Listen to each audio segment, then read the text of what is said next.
வணக்கம் ஐயா. வணக்கம். ஜூலை மாசம் ஒரு விஷயம் பண்ண போறேன்னு சொல்லியிருந்தீங்க. ஜனவரி மாசமும் ஒரு விஷயம் பண்ண போறேன்னு சொல்லியிருந்தீங்க. அது எந்த அளவுக்கு நடந்திருக்கு? அதாவது ஜனவரி 21 கல்லறைக்கு சந்தைப்படுத்தணும். காவல்துறை வந்தாங்க, பார்த்துட்டு போயிட்டாங்க. வழக்கு எதுவும் பதிவு செய்யல. இது ஒரு கண்டுகொள்ளா போக்கு. ஒவ்வொரு ஆண்டு ஜனவரி 21 கல்லறைக்கு சந்தைப்படுத்துறோம். அரசாங்கம் ஒரு கண்டுகொள்ளா போக்க தொடர்ந்து கடைபிடிச்சு. அரசு இப்படி செயல்படுறது சரியானதா? சரியானது அல்ல. ஒன்னும் எதிர்கொள்ளணும். இது கோழைத்தனமான செயல். என்ன மாதிரியான நடவடிக்கைகள் எடுக்கணும்னு நினைக்கிறீங்க? எந்த மாதிரி நடவடிக்கைன்னா, நீங்க கள்ள இறக்குனது தப்பு அப்படின்னு எங்கள் மீது வழக்கு பதிவு பண்ணிருக்கணும். ஏன் வழக்கு பதிவு பண்ண மறுக்கிறாங்க? ஏன் அப்புறப்படுத்துறாங்க? அப்புறப்படுத்துறது அரசாங்கத்தினுடைய வேலை. ஒரு புண்ணுன்னா அந்த புண்ணை கிழிச்சுட்டு சீல் வெளியெடுத்து மருந்து போட்டாதான் குணமாகும். அது விட்டு போட்டு புண்ணுக்கு புணுகு தொடவிட்டே இருந்தா, துணி போட்டு மறைச்சுக்கிட்டே இருந்தா புண்ணு எப்படி ஆறும்? அதனுடைய வெளிப்பாடுதான் இன்னைக்கு கள்ளக்குறிச்சியில் இவ்வளவு கள்ளச்சாராய் சாகும். அரசோட கவனம் இல்லாத தன்மை தான் இந்த கள்ளக்குறிச்சியில் நடந்தது காரணம்னு சொல்றீங்களா? ஆமாம். கள்ளக்குறிச்சியில நடந்து இவ்வளவு தூரத்துக்கு இவ்வளவு மக்கள் இறந்து போயிருக்கிறாங்க. அரசு சரியான நடவடிக்கை எடுத்திருக்காங்கன்னு நீங்க நினைக்கிறீங்களா? எடுக்கவில்லை என்பது நாங்கள் வைக்கக்கூடிய ஒரு குற்றச்சாட்டு. அதாவது உலக அளவில் மதுவிலக்கு தோற்று போயிருந்தாலும் ஒரு அரசனுடைய இலக்கு மதுவிலக்கை நோக்கியே இருக்க வேண்டியது அவசியம். ஆனால் தமிழ்நாட்டில் மட்டும் அரசனுடைய இலக்கு மதுவிலக்கை நோக்கி இல்லை, மதுவை நோக்கி இருக்கின்றது. மது வருவாயை வைத்துத்தான் நாங்கள் நலத்திட்டங்களை நடத்துகின்றோம், அரசு ஊழியர்களுக்கு ஊதியம் கொடுக்கின்றோம், அரசு இயந்திரமே இதனால் தான் நடந்து கொண்டிருக்கின்றது என சொல்லுவதெல்லாம் தமிழ்நாட்டுக்கு வந்திருக்கக்கூடிய ஒரு தலைக்குழிவு, வெட்கக்கேடானது, வேதனைக்குரியது. இது மாறணும்னா என்னையா பண்ணணும்? பீகாரை பின்பற்றி தமிழ்நாட்டிலும் மதுவிலக்கு மற்றும் மது கொள்கை மாற்றி அமைக்கப்பட வேண்டும். வரும் நம்பிக்கை இருக்கா? மாறும் நம்பிக்கை இருக்கா? மாறும். ஏன் பீகாரில் செயல்படுத்துகின்ற பொழுது அது ஒரு பின்தங்கிய மாநிலம். அந்த மாநிலத்திலேயே முழுமையான மதுவிலக்கை செயல்படுத்துகின்ற பொழுது ஏன் தமிழ்நாட்டில் முடியாது? ஏன் தமிழ்நாட்டுல இன்னும் கொண்டு வரல? இவ்வளவு விஷயம் நடந்திருக்கு. இது முதல் தடவை இல்லை, இது 2வது தடவை. போன வருஷம் 22 பேர் கள்ளச்சாராயத்துக்கு இறந்து போனாங்க. இந்த வருஷம் கணக்கே தெரியல. 60ங்கிறாங்க, இன்னும் 100ங்கிறாங்க, இன்னும் போய்கிட்டு இருக்கு. 4 நாள் ஆச்சு, இன்னுமே நிறைய பேர் இறந்து போயிட்டு இருக்காங்கன்னு சொல்றாங்க. ஏன் இன்னும் அது ஒரு முடிவு வரல? அதாவது பீகார்ல இது ஒண்ணு கேளுங்க. பீகார்ல 9 வருஷத்துக்கு முன்னாடி நிதிஷ்குமார் தலைமையிலான அரசு அங்க பூரண மதுவிலக்கை கொண்டு வந்தது. அங்கே சாராயத்துக்கு, இறக்குமதி மதுக்களுக்கு, இந்திய தயாரிப்பு அயல்நாட்டு மதுக்களுக்கு தடை, கள்ளுக்கு விலக்களி. பீகார்ல இதே மாதிரி கள்ளச்சாராய சாவு ஏற்பட்டது. அப்போ அந்த அரசு கள்ளச்சாராய சாவுக்கு இறந்து போன குடும்பங்களுக்கு நிவாரணம் கொடுக்க மறுத்துவிட்டது. இது ஒரு தவறான முன்னுதாரணம். கள்ளச்சாராயத்தையும் சாவையும் ஊக்குவித்ததை ஆகும். ஆகவே கொடுக்க முடியாது, மறுத்துட்டாங்க. அதுக்கு பின்னாடி கள்ளச்சாராய சாவே ஏற்படுது. இப்போ மரக்காணத்துல இறந்தவங்களுக்கு 23 பேருக்கு நிவாரணம் கொடுத்தாங்க, 10 லட்சம் ரூபாய். அதே மாதிரி நடப்பு நிகழ்வுக்கும் இந்த கள்ளக்குறிச்சி நிகழ்வுக்கும் 10 லட்சம் ரூபாய் கொடுத்திருக்காங்க. இது கள்ளச்சாராயத்தை ஊக்குவித்ததாக ஆகும். கள்ளச்சாராய சாவுகளுக்கு ஊக்கமும் ஆக்கமும் தீனியும் போட்டதாக இருக்கும். இந்த போக்கு வன்மையாக கண்டிக்கக்கூடியது. அதாவது முதல்வருடைய நிதியில இருந்து கொடுக்குறாங்களே, அந்த நிதி என்ன முதல்வருடைய வீட்டுல இருந்து கொண்டு வந்த நிதியா? மக்களுடைய வரிப்பணம். எங்களுடைய வரிப்பணத்தை ஏன் இப்படி வீணடிக்கிறீங்க? அதான் நான் கேக்குறோம். இது ஒரு தவறான முன்னுதாரணம். அப்ப மக்களுக்கு இந்த 10 லட்சம் ரூபாய் கொடுத்தது தவறு, என்னமோ சாவை ஊக்குவிக்கிற மாதிரி இருக்குன்னு சொல்றீங்க.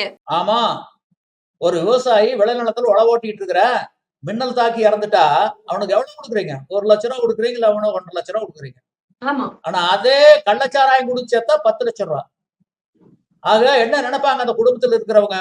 அட, நம்ம குடும்பத்துல இவன் செத்துருந்தான்னா, குடிச்சிட்டு செத்துருந்தான்னா நம்மளுக்கு 10 லட்சம் கிடைக்குமே அப்படின்னுதான் நினைப்பாங்க அந்த குடும்பத்தில் இருக்கக்கூடிய உறுப்பினர்கள். கள்ளச்சாராய சாவுக்கு ஊக்கமும் ஆக்கமும் கொடுத்ததாக அல்லவா இது இருக்கின்றது. ஐயா, அந்த பக்கம் ஒரு பக்கம் கள்ளச்சாராயம் விஷயம் போய்கிட்டு இருக்க, இன்னொரு பக்கம் காவேரி தீர்ப்புக்காக நீங்க நிறைய தடவை நிறைய இடங்கள்ல போராடிட்டு இருக்கீங்க. நிறைய தடவை உங்களை குண்டு கட்டா தூக்கிட்டு போயிருக்கிறாங்க. இது தொடர்ந்துகிட்டே இருக்கு. இது ஒரு முடிவே வரல. விவசாயிகளுக்கு எந்த விஷயத்திலுமே ஒரு முடிவே வரல. தொடர்ந்து அவங்க தாக்கப்பட்டுட்டு தான் இருக்காங்க. தொடர்ந்து அவங்க போராடுறதுக்கு எந்த விதமான சொல்யூஷனுமே கிடைக்கல. அதுக்கு நீங்க என்னையா சொல்றீங்க? காவிரி தீர்ப்பு ஒரு தவறான தீர்ப்பு. தவறான தீர்ப்பு எப்படி தீர்வை பெற்று தரும்? 28 ஆண்டு கால சட்ட போராட்டத்துல தமிழ்நாடு அரசு எந்த இலக்கு நோக்கி இந்த வழக்கு நடத்துச்சு? ஆட்சி மாற்றம் ஏற்பட்ட போதும் காட்சியில் மாற்றம் இல்லை. என்ன இலக்கு? ஒரு புரிதல் இல்லாம வழக்கு நடத்தியிருக்காங்க. சரியான இலக்கு கிடையாது. தினந்தோறும் நீர் பங்கீடு என்ற இலக்கை நோக்கி இந்த வழக்கு நடத்தப்பட்டு ஒரு தீர்ப்பை பெற்றிருந்தால் கர்நாடக காவிரியில் வரக்கூடிய நீரை தீர்ப்பின் விகிதாச்சாரப்படி, அதாவது கர்நாடகாவுக்கு 284.75 டிஎம்சி, தமிழ்நாட்டுக்கும் புதுச்சேரிக்கு 177.25 டிஎம்சி, கேரளாவுக்கு 21 டிஎம்சி, இந்த விகிதாச்சார அடிப்படையில் தினந்தோறும் பங்கிட்டு அந்தந்த மாநிலங்களுக்கு உண்டான உரிமை நீரை அந்தந்த மாநிலங்களுக்கு கொடுப்பதாக இருந்திருந்தால், தமிழ்நாட்டுக்கும் புதுச்சேரிக்கும் உண்டான உரிமை நீர் தினந்தோறும் பங்கிட்டு விகிதாச்சாரப்படி அது மேட்டூர் அணைக்கு வந்து சேர்வதாக இருந்திருந்தால், எதுக்கு இரு மாநில உறவு கெடுது? எதுக்கு மோதல் போக்கு வருது? எதுக்கு இறையாண்மை ஒருமைப்பாடு கேள்விக்குறியாகுது? எதற்காக தமிழ்நாட்டுக்கும் புதுச்சேரிக்கும் உண்டான உரிமை நீரை கர்நாடக நீர்த்தேக்கல் நோண்டி தேக்கணும்? எந்த முகாந்திரத்தினுடைய அடிப்படையில் நீங்க தேக்க சொல்றீங்க? அந்த கர்நாடக நீர்த்தேக்கங்கள் ஹேமாவதி, கபினி, ஆரங்கி, கேஆர்எஸ் போன்ற அணைகள் கட்டுறதுக்கு தமிழ்நாடு அரசு புதுவை அரசு பணம் கொடுத்ததா? இல்ல தேக்கி வைக்கிறதுக்கு வாடகை கொடுக்குறோமா? அவங்க அணையில கொண்டுகிட்டு போய் தமிழ்நாட்டுக்கு புதுச்சேரிக்கு உண்டான உரிமை நீர் தேக்குனா அந்த விவசாயிகள் அந்த அரசுக்கு அழுத்தம் கொடுப்பாங்கல்ல, திறக்க வேண்டிய கட்டாயம் ஏற்படுமல்ல. அதுதான் நடந்துட்டு இருக்குது. இதுவரையில 28 ஆண்டு கால சட்ட போராட்டம், அதுக்கு பின்னாடி 5 ஆண்டுகள், இந்த 33 ஆண்டுகள்ல எப்ப தமிழ்நாட்டுக்கு அவங்க தண்ணி திறந்திருக்காங்க? இனிமேல் தேக்கினால் கர்நாடக நீர்த்தேக்கங்கள் உடையும், அவர்களுடைய அணைகளுடைய பாதுகாப்பு கருதி திறந்திருக்காங்களே ஒழிய தமிழ்நாடும் புதுச்சேரியும் கடமடை உரிமை பெற்ற மாநிலங்கள்னு இதுவரையில திறக்கல, இனிமேலும் திறக்க போறது இல்ல. ஆக வடிகாலா வச்சிருக்காங்க. அப்ப இதுக்கப்புறம் மாற்றம் இருக்காது, இப்படியேதான் போகும்னு சொல்றீங்களாயா? ஆமாம், இது ஒரு ஏட்டு சுரைக்காய், காணல் நீர் மாயமான், நடைமுறைப்படுத்த முடியாது. காவிரி மேலாண்மை ஆணையம், ஒழுங்காற்றுக்குழு பல உத்தரவுகளை பிறப்பிச்சாங்க. எந்த உத்தரவை கர்நாடகா மதிச்சு தண்ணி விட்டது? விடவே இல்லையே. கடந்த ஆண்டு தமிழ்நாட்டுக்கும் புதுச்சேரிக்கு தீர்ப்பின்படி 177.25 டிஎம்சி கொடுக்கணும். ஆனா எவ்வளவு கொடுத்தாங்க? 77 டிஎம்சி தான் கொடுத்தாங்க. 100 டிஎம்சிக்கு மேல கொடுக்கல. எங்கே ஆணையம் போச்சு? ஒழுங்காற்றுக்குழு எங்க போச்சு? எதுக்கு இதெல்லாம்?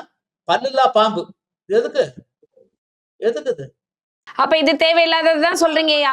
மறுபடியும் இது தொடர்ந்துகிட்டே இருக்கு, இதுக்கு ஒரு முடிவே வரல. நீங்க நிறைய விஷயம் எடுத்து சொல்லிட்டீங்க, நிறைய தடவை ஏறி இறங்கிட்டீங்க, கோர்ட் வாசல் ஏறி இறங்கிட்டீங்க. இதுக்கு ஒரு முடிவே வரல, இதுக்கு ஒரு மாற்றமே பிறக்கல. இதுக்கு ஒரு மாற்றம் வரணும்னா மக்கள் என்ன செய்யணும்? மக்கள் கிளந்தெழணும். தமிழ்நாடு அரசு ஒரு மறுசீராய்வு மனு தாக்கல் பண்ணணும். 2033 வரையில் காத்திராமல் உடனடியாக ஒரு மறுசீராய்வு மனு தாக்கல் செஞ்சு இந்த தீர்ப்பை 28 ஆண்டு கால சட்ட போராட்டம், அதுக்கு பின்னாடி 5 ஆண்டுகள், கடந்த 33 ஆண்டுகள்ல நடைமுறைப்படுத்த முடியல. இந்த தீர்ப்பு ஒரு தவறான தீர்ப்பு, ஒரே தீர்வு, நிரந்தர தீர்வு, மோதலுக்கு முற்றுப்புள்ளி வைக்கும் தீர்வு, இரு மாநில உறவை மேம்படுத்தும் தீர்வு, இறையாண்மை ஒருமைப்பாட்டை வலுப்படுத்தும் தீர்வு, தினந்தோறும் நீர் பங்கீடு மட்டுமே.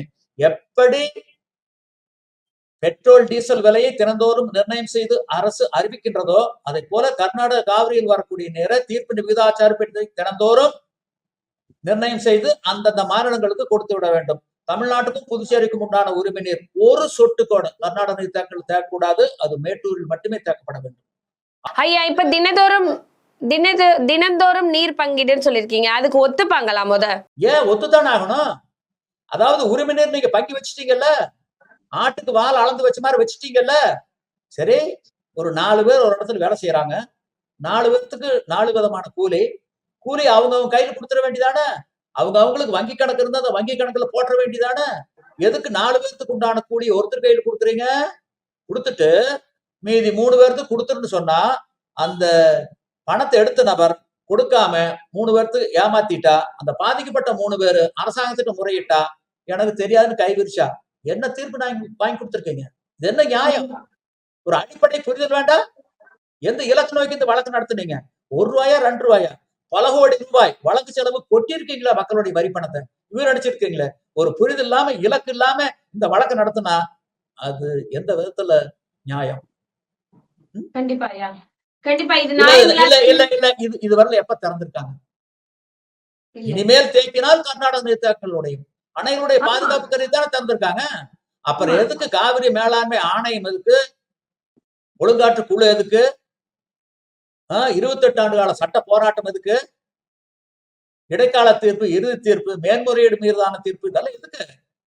இப்படியே தமிழர்களுக்கும் கன்னடம் பேசுறவங்களுக்கும் மாத்தி மாத்தி பிரச்சனை நடந்துட்டே இருக்கு. அதுக்கு நடுவுல பார்த்தா இந்த காவிரி நீர் தான் முழுக்க முழுக்க காரணம் இருக்கு. நம்ம ஆள்கள் வந்து அங்க போய் எந்த விஷயங்களும் பண்ண முடியல. அவங்க இங்க வந்து இருக்கிறாங்க. அது அவங்களுக்கான எல்லா வகையான உரிமைகளும் நம்ம கொடுக்கிறோம். தமிழர்கள்ல அவங்க ஒரு பொருட்டா கூட மதிக்கல. இதெல்லாம் மாறணும் ஐயா. மாறுறதுக்கு அரசு எந்த மாதிரியான நடவடிக்கைகள் எடுக்கணும்? மத்திய அரசுக்கு அறிவு வேணும். மத்திய அரசுக்கு அறிவு வேணும். அதாவது மத்தியில வந்து பாஜக ஆண்டாலும் காங்கிரஸ் ஆண்டாலும் நிலைப்பாடு ஒண்ணுதான்.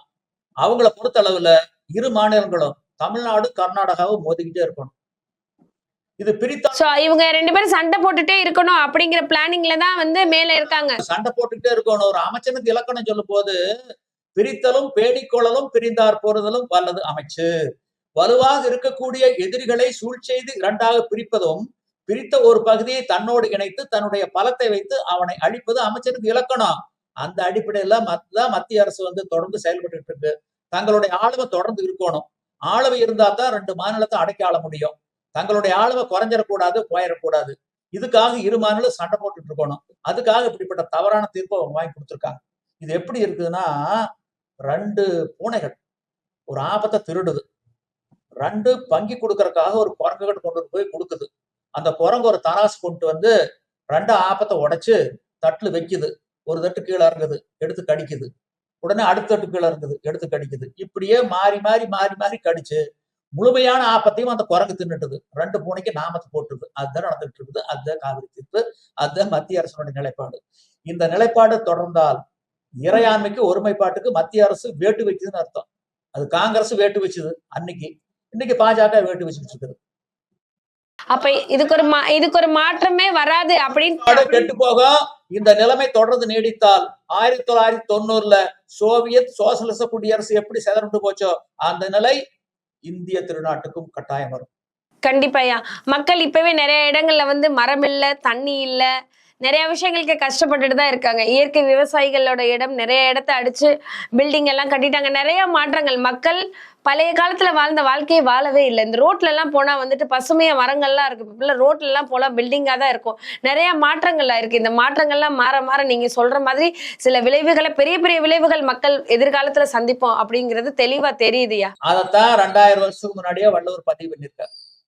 செயற்கை அறிந்த கடைத்தும் உலகத்து இயற்கை அறிந்து செயல். செயற்கையில் என்னதான் புதுமைகள், புரட்சிகள், புது கண்டுபிடிப்புகள் இருந்தாலும் உலகத்தினுடைய இயற்கைக்கு மாறுபட்டு வேறுபட்டு திரிவுபட்டு நின்றால் முடிவு அழிவு. அந்த அழிவு நோக்கி ஒட்டுமொத்த உலகம் வேகமா போயிட்டு இருக்கு. அதாவது இப்போ நீர்வளத்துறை அமைச்சர் திரு துரைமுருகன் அவர்கள் என்ன சொல்றாரு? மேகதாட்டுவில் அணை கட்ட விடமாட்டோங்கிறார். தமிழ்நாடு அரசனுடைய அனுமதி இல்லாமல் மேகதாட்டுவில் அணை கட்ட முடியாதுங்கிறார். இந்த மேகதாட்டுவில் அணை கட்டும் என்ன கர்நாடகாவுக்கு வந்தது? தவறான காவிரி தீர்ப்பு அதுக்கு காரணம். தினந்தோறும் நீர் பங்கீடு என்ற அம்சம் தீர்ப்பில் இடம்பெற்றிருந்தால் மேகதாட்டுவில் அணை கட்டும் எண்ணம் கர்நாடகாவுக்கு வந்திருக்காது. வரக்கூடிய வாய்ப்புகளே இல்ல. சரி, தடுத்து நிறுத்திடுவோம்னு சொல்றாருல. உங்களுக்கு தெரியும், ஒரு வருஷத்துக்கு முன்னாடி டெல்லி அடுத்த நொய்டாவில் 2 டவர் கட்டுறாங்க. 2 டவர் அடுக்குமாடி கட்டணும். 40 அடுக்கு கட்டிடுறாங்க. அதுக்கு பின்னாடி வெடி வச்சு தகர்க்கிறாங்க. வெளிநாட்டு நிபுணர்களும் தகர்க்கிறாங்க. உச்ச நீதிமன்றத்தினுடைய உத்தரவின் அடிப்படையில தகர்க்கிறாங்க. அத ஒரு நாள் தொலைக்காட்சி பெட்டியில் காட்டிக்கிட்டே இருக்காங்க. அடுத்த நாள் பத்திரிகைகள்ல தலைப்பு செய்தியா அதுதான் வருது. ஏன்னா விதிகளை மீறி கட்டப்பட்ட கட்டுமானங்கள்னு சொல்லி உச்ச நீதிமன்ற உத்தரவின் அடிப்படையில தகர்த்தெறிகிறாங்க இல்லையா? ஹேமாவதி, கபினி, ஹேரங்கி போன்ற நீர்த்தேக்கங்கள் 1924 உடன்படிக்கைக்கு புறம்பா கட்டப்பட்ட கட்டுமானங்கள் தானே. அதுக்கு என்ன பதில் சொல்றீங்க? அதுக்கு என்ன பதில் சொல்றீங்க? நியாயங்கிறது சமநீதியா இருக்கணும்ல. ஓர்ந்து கண்ணோடாது இறை விருந்தி யார் மாட்டும் தேர்ந்து செய்வதை முறை சமன் செய்து சீர்தூக்கும் கோல் போல் அமைந்தொருபால் கோடாமை சான்றோர்கணி. தராசு முள்ளு மாதிரியும் நிக்கணும். இப்படி இப்படி ஆடுது முள்ளு. என்ன நியாயம் இது? ஆக மேகதாட்டுவில் அணை கட்ட விட மாட்டோம். ஹேமாவதி, கபினி, ஹேரங்கி கட்டி என்ன பண்ணீங்க? அதே நிலைமைதான் மேகதாட்டுல கட்டினாலும் நாளைக்கு. என்ன பண்ணிட்டீங்க? அதுக்கு என்ன பண்ணிட்டீங்க? அதாவது கடந்த ஆண்டுல சம்பா சாகுபடி இல்ல தமிழ்நாட்டுல. நடப்பாண்டுல குருவு சாகுபடி இல்ல. இந்த காவிரி மேலாண்மை ஆணையம் வேடிக்கை பார்த்துட்டு இருக்குது. ஒழுங்காற்று குழு செய்வதறியாம நிக்குது. எதுக்கு 28 ஆண்டு கால சட்ட போராட்டம்? எதுக்கு இத்தகைய தீர்ப்பு? ஆக எந்த பலனும் இதுவரை ஏற்படல. சோ எந்த பலனுமே கிடைக்கல, மக்களுக்கான எந்த பலனுமே கிடைக்கல, இயற்கைக்கான எந்த பலனுமே கிடைக்கலைங்கிறீங்கயா. இது இப்படியே நீடிச்சா மக்கள் அழிவு பாதையை நோக்கி தான் போவோம், வருங்காலத்துல ரொம்ப கஷ்டப்படுவோம். ரொம்ப கஷ்டப்படுவோம். கண்டிப்பாயா. நீங்க சொன்னீங்க உணவு முறை மாற்றம், பயிர் முறை மாற்றம், வாழ்க்கை முறை மாற்றம், பருவநிலை மாற்றம், காலநிலை மாற்றம். அதனுடைய வெளிப்பாடு என்ன? அபிரகாம் லிங்கன் மெழுகுச்சிலை அமெரிக்காவில் உருகிட்டு வெப்ப அலை காரணமா. மெக்கா புனித யாத்திரை போனவங்க நூத்துக்கணக்கான பேர் மாண்டு போயிட்டாங்க வெப்ப அலை காரணமா. வரலாறு காணாத வெப்பம் உலக அளவுல நடப்பாங்கல பதிவாயிருக்கு. பூமி பந்து சூடாயிட்டே இருக்குது. இதனுடைய விளைவு வெளிப்பாடு துருவ பிரதேசங்கள்ல இருக்கக்கூடிய பனிமலையெல்லாம் உருகுது, கடல் மட்டும் ஒசருது.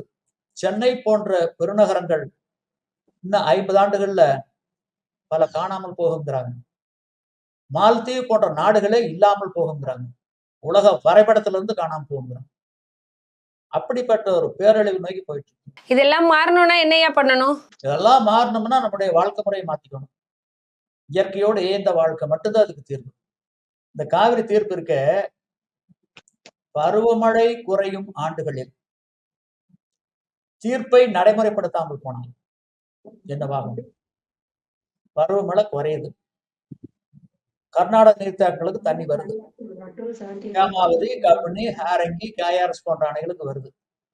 கொஞ்சம் வந்த உடனே அந்த விவசாயிகள் அடுத்து கொடுப்பாங்கல்ல விவசாயிகள், அரசு கொடுப்பாங்கல்ல, கர்நாடக அரசுக்கு திறக்க வேண்டிய ஒரு கட்டாய நிர்பந்தம் வந்துருது, திறந்து விட்டுறாங்க. அவங்க பயிர் பண்ணிடுறாங்க, நெல்லு, களை எடுப்பு பயிர். பருவமழை எதிர்பார்த்த அளவுக்கு பொழியல, உடனே முறைநீர் பாசனம் அமல்படுத்துறாங்க. ஐயா முன்னெல்லாம் வந்துட்டு ஆடி மாசத்துக்கு அப்புறம் தான் மழை எல்லாம் வரும், இப்பயே மழை ஸ்டார்ட் ஆயிடுச்சு, இதுக்கெல்லாம் என்ன காரணம்? இல்ல, ஆடி மாசம் அதிகமா மழை பெய்யும், வெள்ளப்பெருக்கு ஏற்படும். இது வந்து ஜூன் மாதமே பருவமழை துவங்கிடும். ஜூன், ஜூலை, ஆகஸ்ட், செப்டம்பர் 4 மாதங்கள் அந்த விவசாயிகள் அந்த அரசுக்கு அழுத்து கொடுப்பாங்களா இல்லையா? அழுத்து கொடுக்குறாங்க. திறந்து விட வேண்டிய கட்டாயம் ஏற்பட்டுருது, திறந்து விட்டுறாங்க. விவசாயிகள் பயிர் பண்ணிடுறாங்க, களையெடு பயிர். மேல்மழை சரியா பொழியல, அதனால பற்றாக்குறை. முறைநீர் பாசனம் அமல்படுத்துறாங்க. பின்மழை நல்லா இருக்குன்னு எதிர்பார்க்கறாங்க, பின்மழை குறைஞ்சிருது. குடிநீருக்கு வச்சிருந்ததை விட்டுதான் அறுவடை பண்றாங்க. எப்படியோ கர்நாடகாவில் ஒரு போக சாகுபடி பண்ணிடுறாங்க. அவங்க வந்து ஐயா தமிழகத்துக்கு தண்ணி காட்டிட்டு அவங்க வந்து அவங்களோட வேலைகளை கரெக்டா பண்ணிக்கிறாங்கன்னு சொல்றீங்களா? ஜூலை, ஆகஸ்ட், செப்டம்பர் 4 மாதங்கள் முடிஞ்சிருது, பருவமழை நின்றுது. அணைகளை பூரா கர்நாடகாவில் வடிச்சிடுறாங்க. தமிழ்நாட்டுக்கு இனத்து கொடுக்கறத.